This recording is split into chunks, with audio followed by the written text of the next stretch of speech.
Okay, a little bit of theory.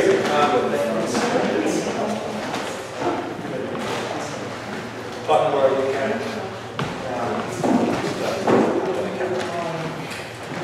Okay, so each time we do an issue and heat pressurizes my body, heat pressure has to go somewhere. So heat pressure has to go somewhere.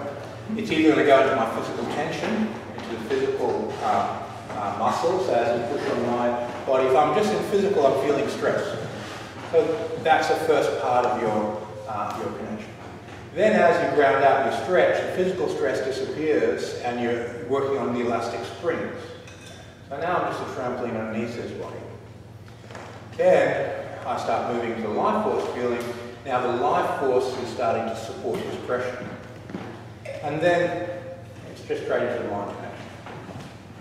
I'm just pressurizing and supporting with holding connection to his mind. So I'm getting my mind to absorb those pressures. So with each time you issue, you go, how much tension am I feeling? How much of that pressure is being absorbed by muscle? How much pressure is being absorbed by stretch? How much pressure is being absorbed by the life force feeling? And how much pressure is being absorbed by my mind? So the mind connection, and you can issue it through the mind connection. And just pressurize his mind, because his mind has to go into his body to create force. If you catch the mind, you can't get the force out. So you're being supported mechanically by muscle. You transition that to stretch. You transition the stretch, it activates the physiology connection to life force. And then you take that pressure and you put it into mind. So mind moves chi, chi moves body. Each time you issue monitor, how much of that was physical tension do I feel? How much of it was stretch? How much of it was with the life force? And how's my mind-to-mind connection? You have three nonsense: mind-to-mind connection, energy connection, physical connection. So you're transitioning from that physical stress to stretch. That bridges into the life force and goes into your astral energy connection and then your mental mind-to-mind connection. So we're continually interacting on those three levels every time you train someone. Every time you meet a person and talk to them, you have a mind-mind relationship happening, you have an emotional relationship happening, and you have a physical exchange of energy happening.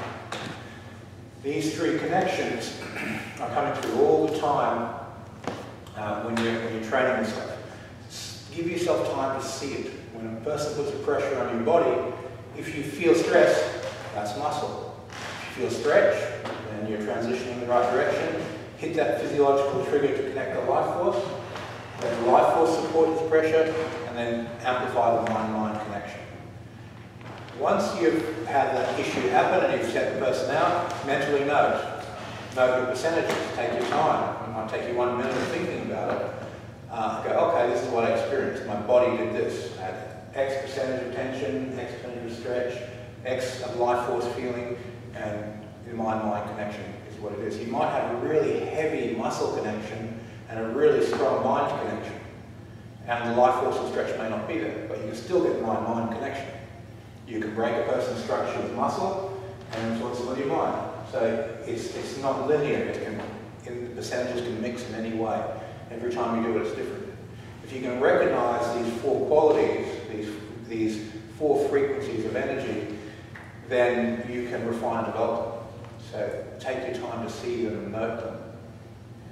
Repeat again. Physical stress is your muscle engagement. Stretch is the release of the muscle into the springy feeling that we've been training.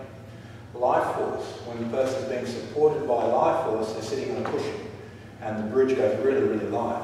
And then the mind-mind connection, you don't need any of those at all. It's just simply you're moving your partner's mind. Because your partner's giving center, it's easy to do. They're in a state of non-resistance. They're allowing you to play with their center of balance.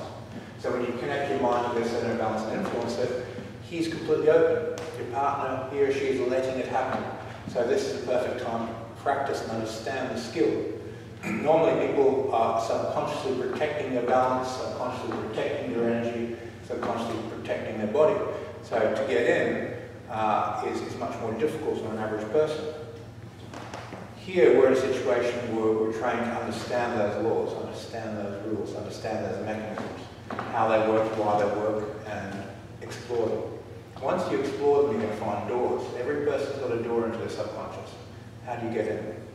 If you're treating a person in massage, there's a lot of therapists here, first thing you got to do is get in and float them. Generate rapport, generate trust. Get on the table, they have an expectation to get better, they have an expectation to be healed.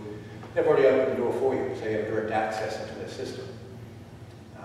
Every environment has a different door, has a different way of getting in, and depending on what situation, how you're exchanging energy.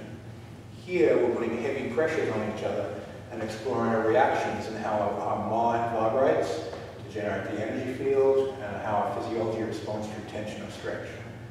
Continually monitor, take time, calibrate. Discern what is a perfect issue. What do you want to happen? Then recite perfection, make self-fulfilling prophecy, and then do your next issue.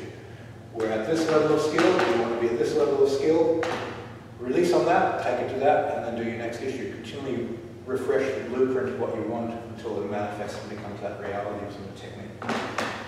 Okay, partner up, continue, change partners. Have 10 minutes.